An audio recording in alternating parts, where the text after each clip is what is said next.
guys, welcome back to my channel.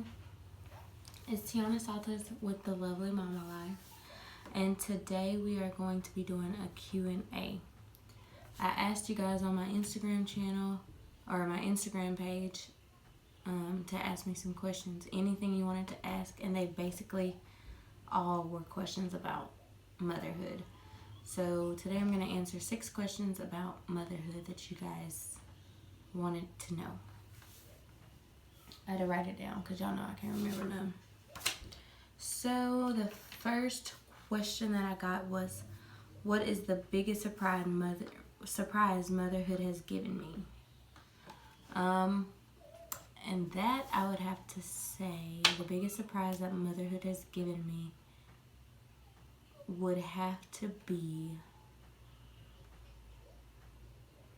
just the sense and the feeling of this unconditional love. Like, I knew that it would happen, but I didn't know how intense it would be.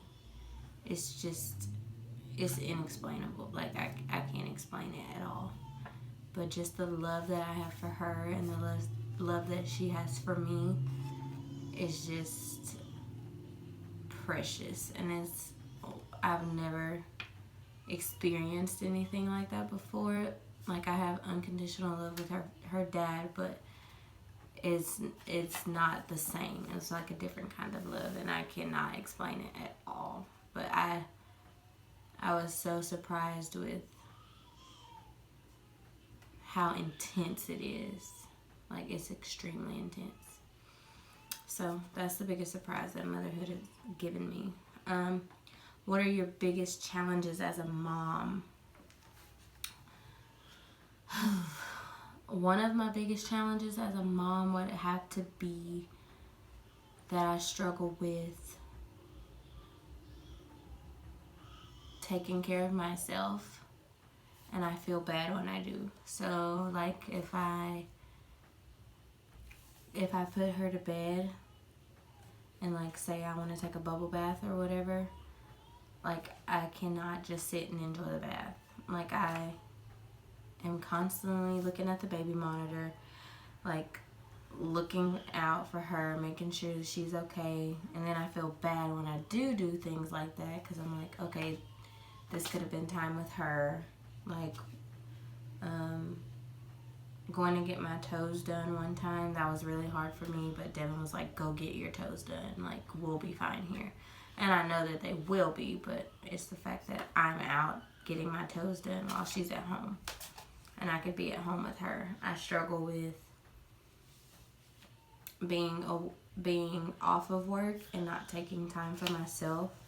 So, like, if I'm off of work, I don't take her to daycare, which is at my aunt's house, and I just have a huge, like, it's guilt. Like, I have a lot of mom guilt. Like, if I am off, I don't want to drop her off at daycare. I think that she should just be at home with me.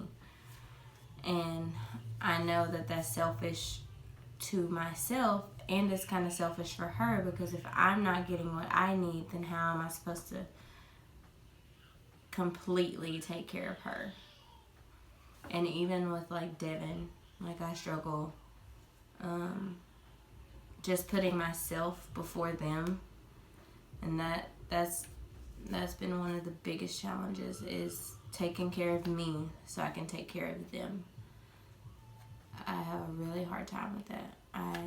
I cry a lot. Like, if I'm out and they're away from me, I cry, or I'm constantly texting, like, how are y'all doing? Are you guys okay?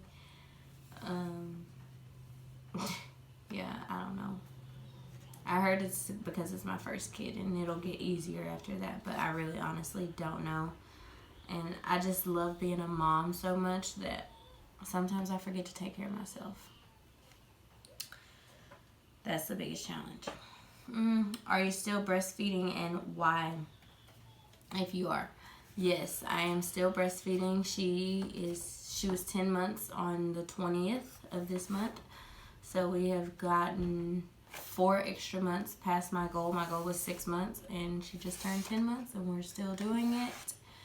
I'm gonna start weaning soon because she has a ton of teeth, and she has 8 teeth at 10 months. 8 teeth, and she doesn't really bite, but sometimes she bites, and that hurts. I still breastfeed because honestly, it's so much easier to me than making a formula bottle. And I love the bond that we have. Like, she knows that mom has the food, and I don't know, just the way she looks at me while she's eating, it's just this unbreakable, undeniable bond that we have built through breastfeeding. And that's pretty much why I still breastfeed, pretty much. What is something that having a child has taught you? Whew.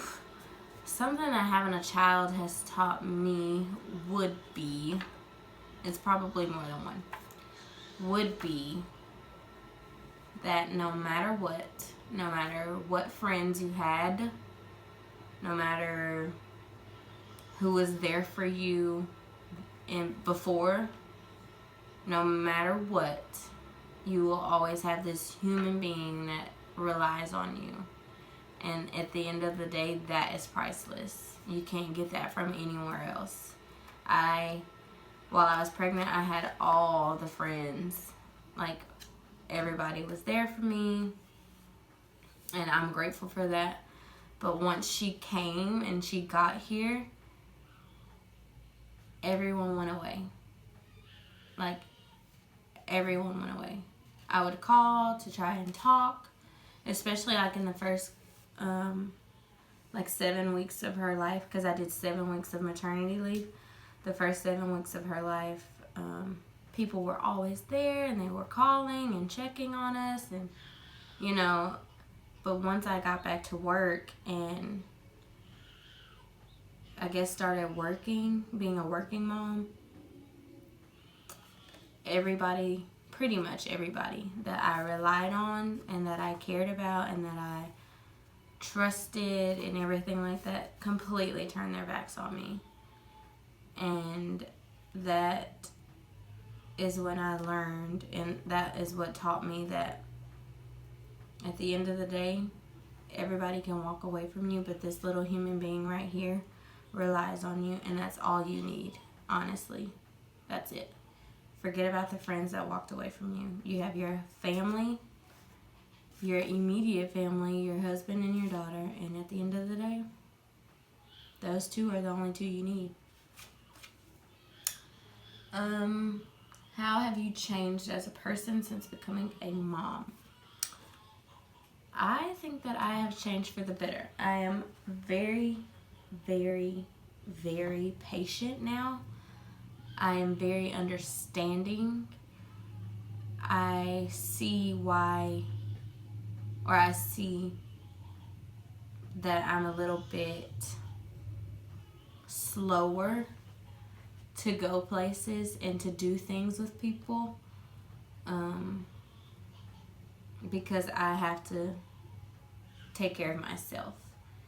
And self-love and self-care has been one of the big things, because when you become a mom, you don't lose who you are, but in a sense there's this other layer that's uncovered than before you became a mom. Like, once after you become a mom, there's this different layer of life for you, and things that mattered before don't matter anymore. I'm patient, understanding, very big into self-love. So if I need to take something or a day, or if I need to go and do something, I will do it. But it's hard for me to do because I don't want to be away from her. But that is how I've changed as a mom. I make sure that I'm okay. Whereas before becoming a mom, I would put everyone else before me, everyone else's needs before my own, and I was okay with, you know, being half empty, taking care of other people. But becoming a mom, I cannot be half empty. Like, my cup can't be half empty. It has to be full, so the overflow can go to Zoe, the overflow can go to Devin, the overflow can go to Wakaya, the overflow can go to my mom, the overflow can go to my dad, my nephew Elijah. Like, I understand now that where I would be struggling, like, I would be so exhausted, I would be so whatever the case was, but I would get it done. I would do whatever anyone needed me to do. And now I don't do that. Like, if I'm tired, my answer is no. I can't come because I'm tired, or no, I'm not coming because of this, or, you know, if I don't feel it, I can't do it. And so that's how I've changed as a mom. I put myself first, and I put my family first. I no longer pour from an empty cup. I pour from a cup that is full and overflowing now. And so those are the 6 questions that you guys asked me over on Instagram. And thank you so much. Please like and subscribe this video. Zoe has been screaming her head off this entire video because she woke up from a 30-minute nap. She didn't get her nap out, and she's fussing because she doesn't want her daddy. She probably is just super tired, and it's ridiculous. But that's the end of the mommy questions for this Q&A. I could do a different Q&A. If you guys have more questions, don't hesitate to ask me in my inbox. Anywhere, it doesn't matter. Thank you. Please like and subscribe. Bye.